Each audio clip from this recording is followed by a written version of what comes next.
We continue the coverage on the deadly shack fire that's claimed the lives of 6 family members.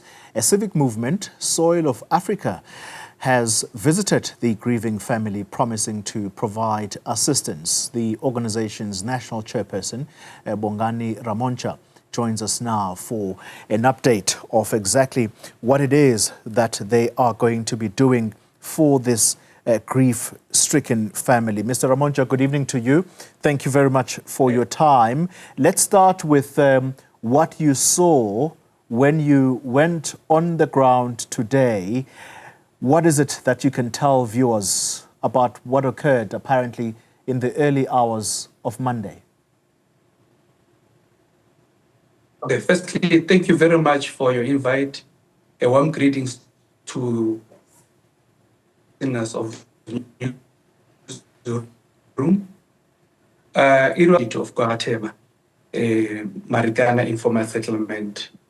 The fire that came through the midnight early this morning, it has claimed 5 lives, in fact 6 lives of the family.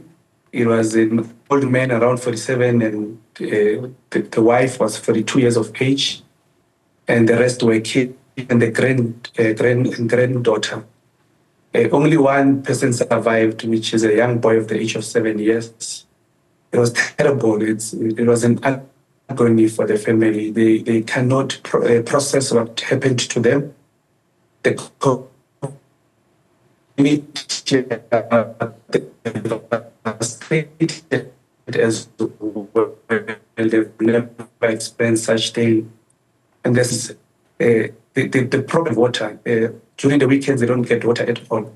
They only get drops of water, so they could not help but to watch the fire burning the family. But we also want to acknowledge the brave man who took it upon himself to rescue at least one 7-year-old child who's fighting for his life. Is in ICU. We as Soil of Africa managed to go see the family. We've managed to give them the resources to arrange for transportation tomorrow to go visit the child, and as well as tomorrow we'll be sending some other resources as well to make sure that they buy clothes for their child, because the child, all the clothes are banned and he doesn't have anything to wear. So we make sure that we provide that for the family. Yeah. What other help are you able to assist with at a time like this, Mr. Ramontja? This family, as you probably have witnessed for yourself, they lived in a shack dwelling, and it's not much that was salvageable based on what you are saying. What other help can you offer? Okay, firstly, I want to appreciate the help of the MMC of Human Settlement for going out of his way to rebuild the house when there was a shack. But what is important now more than anything to the family is how they're going to bury the loved ones. When we engage with the grandmother and the grandfather of the 5 deceased from the side of their mother, where they lost a 3-year-old child and a 1 year 6 months, they were devastated not knowing how they're going to bury. Because they're going to bury CBTL, ZK in Limpopo. So when we engage with them, they were telling us that they need assistance in terms of transporting the body and also to get the coffins for them and how we can arrange the funeral. So we took it upon ourselves as Soil of Africa and now to take the grocery in the meantime while they're busy preparing. And remember, it might take long because you know that when people when they are banned, they need to go for DNA test first and get the DNA from the forensic, which it takes time. It takes plus minus.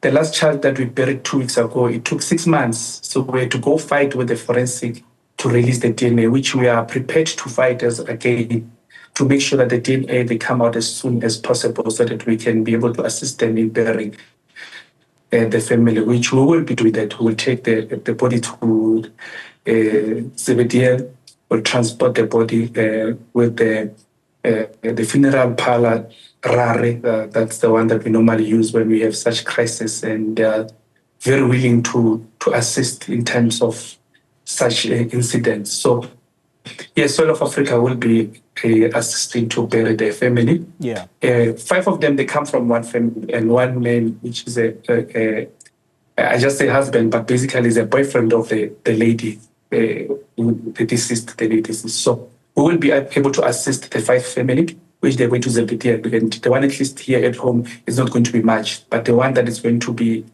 a leg and an arm is the ones that have to go to Zebedian. And as well as we have spoken to the chaplains in Gauteng, who also have a department of counseling. Because the father, I can tell you, is traumatized. He could not speak. He doesn't even know what really happened. He's still trying to digest what happened. And it was difficult to get words out of his chest, you know. Yeah. He was even saying that if he have to drive the car, he will go into a car and he will find himself into a car accident. So can you imagine what they're going through to lose 5 beloved family? So that's what they are going through. So we are willing as South Africa to make sure that we deliver and we bury them give them a dignified funeral. Yeah, it's so tragic, the detail that you are giving us here, Mr. Ramontja. I just would like to know from you, as an organization, is this the kind of work that you do, social services? How involved are you, particularly in matters of shack fires? And what kind of advice can you give to people who live in these circumstances, particularly at a time like this? It is the winter period, and people are going to be using heating devices to try and warm themselves up. The municipality, I was just listening to them as I was coming to work on the radio, and they were pushing very hard the whole matter of civic education. What is it that you need to tell people? I think Mr. Ramontja may have disappeared as we are. Okay, I'm told, Mr. Ramontja, you're trying to sort of rejig the video. But as you do that, what kind of help, or what kind of messaging rather, are you able to tell people who live in such circumstances, who live in shack dwellings? Firstly, I want to speak to the municipality first. That those people in Marikana informal settlement, they've been staying there for 13 years. And I believe that for that period of 13 years, they could have formalized the place. They've given them electricity. Why couldn't they at least build proper houses for them? Because already the land is there. They're staying in the shacks. Why couldn't they formalize it to avoid such incidents? Because it's not only in Marikana you find such incidents. There's a lot of informal settlement, and we're pleading, why can't we find a way of formalizing them or giving them temporary electricity? Because if they don't use electricity, they use paraffin, that's where you get such incidents that happening. So also to people who are staying in such informal settlement, they need to be very vigilant and very careful, and they have to be, in fact, they are the ones that must be more disciplined, because it's easy for them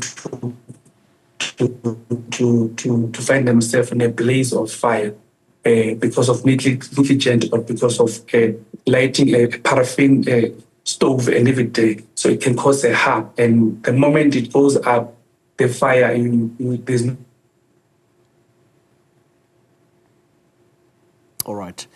That connection to Mr. Ramontja was patchy, but nonetheless, he has given us some information to go on, but a very, very tragic incident occurring in the early hours of this morning. We're told it was at around 3 a.m.